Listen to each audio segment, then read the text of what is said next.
think it's a miracle of faith and resolution. Israel, because of the resolution, the resolve of its citizens, the genius of its people, has become the juggernaut innovation nation in the world. And we've just crossed in GDP. We've crossed Japan, France, Britain, and Germany in GDP per capita. And remember, when I described this in my book, when we began the economic revolution towards free markets away from socialism, we were basically the last place in Western Europe, and now we're pretty much in first place. And we're going to catch up with the United States. That's a personal quest. I'm not saying that we'll be the United States, but we'll catch up with the United States.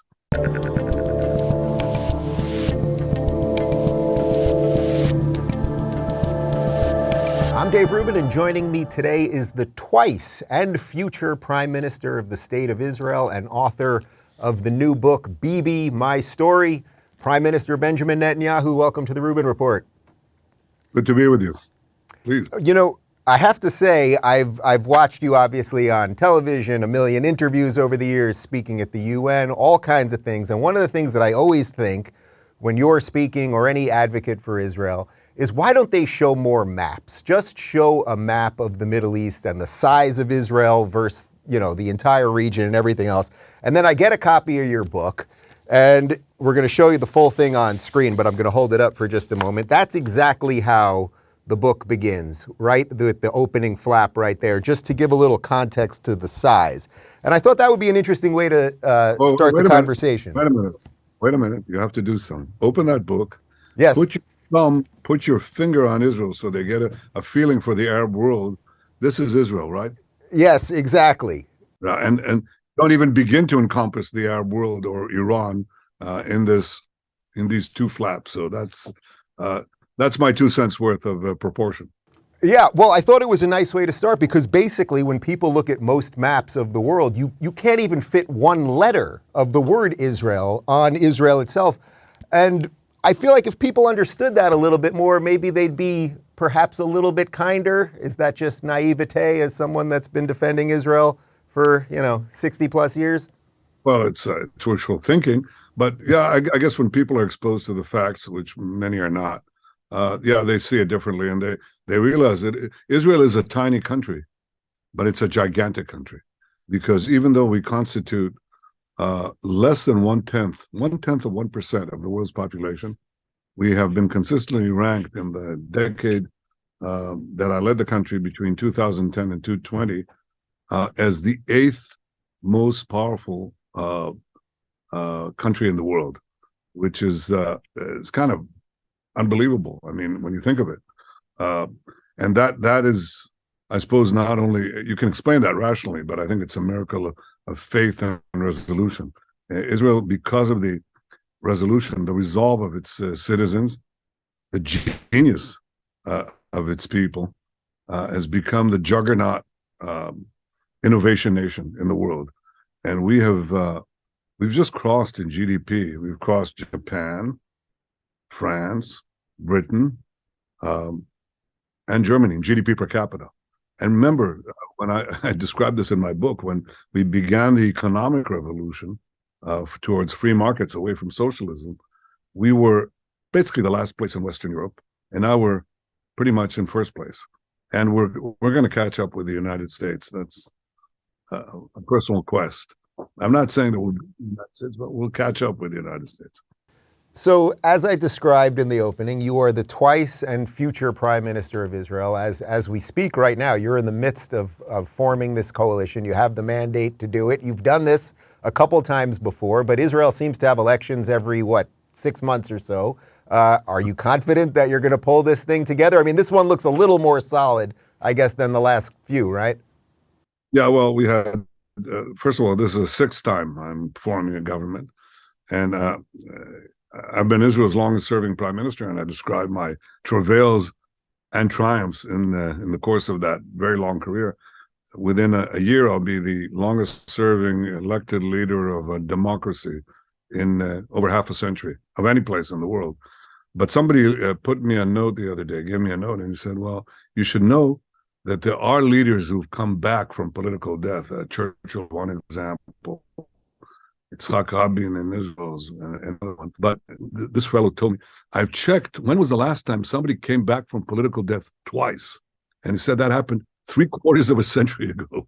So I don't belittle the task before me, but I think after a succession of indecisive elections and the formation of a peculiar government that was brought down after a year, we now have a solid majority, a coherent majority, to form a center-right and right government, coherent in policy, that will, I think, take Israel and the Middle East to fantastic places. Contrary to the left-leaning press, we'll get more peace treaties, perhaps end the Arab-Israeli conflict altogether, not the Palestinian-Israeli conflict, the conflict with the Arab world, which is 99 times the size of the Palestinians, and block Iran, and develop technologies that will stupefy the world and service all of humanity.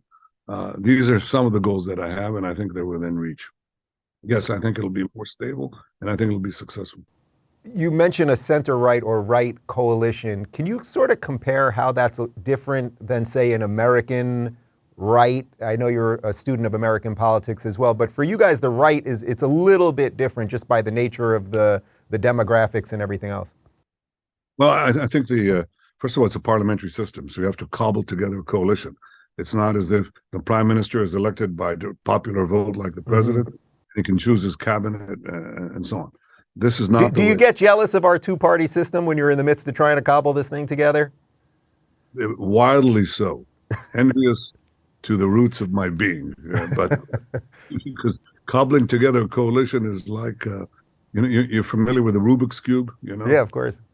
You turn one, and then you have to turn the other one, and it matches, and you turn it, and you think you got it, and then the last piece doesn't match. You have to start all over again. That's more or less what I've been doing over the last few weeks, but I think I'm getting there. This is not Rubin's Cube. This is Rubik's Cube. I'm Rubik. So at the end, I have to be Rubik or there's no government. There will be a government. So the first thing is you have to cobble together a coalition that is a majority in the members of the parliament, our Congress, if you will, and they choose the prime minister. And obviously, if we put it together, they'll choose me. That's the first change. The second change is because you have a multiplicity of parties. You don't have two parties. You have, 12 parties in the Knesset, something like that. And the third thing is that the right in Israel is, first of all, premised, the differences between left and right are premised, first of all, on the intensity that you put on the question of security. Security is the number one issue in Israeli elections. The economy is a second, sometimes a distant second, and I would say the intensity of identification with the Jewish state and how you protect it is really what guides Israeli elections, and that's what brought me to office here. Because the outgoing government, to cobble together their coalition, basically made a pact with a party, an Arab party, that identifies with the Muslim Brotherhood. The Muslim Brotherhood want to recognize a Jewish state and wants to dissolve a Jewish state. Now, obviously, the outgoing coalition didn't want to dissolve the Jewish state, but they made themselves hostage to a party that does in order to stay in power. Well, that didn't last long, and it was brought down, and now I assure you that's not going to be repeated. By the way, many Arabs support me. Many Arabs vote for the Likud. Arabs have served in the Likud and can serve in any government in the future. But the issue is not the ethnicity of the voters or the ministers or the Knesset members. It's their ideology. And once the ideology, to which unfortunately some Jews subscribe to, Jewish Knesset members, that Israel should be dissolved, destroyed, eliminated, obviously that didn't do well with the voters. So here we are. We have a way to correct this. If you're looking for more honest and thoughtful conversations about international issues instead of nonstop yelling, check out our international playlist. And if you want to watch full interviews on a variety of topics, check out our full episode playlist. They're all right over here. And to get notified of all future videos, be sure to subscribe and click the notification bell.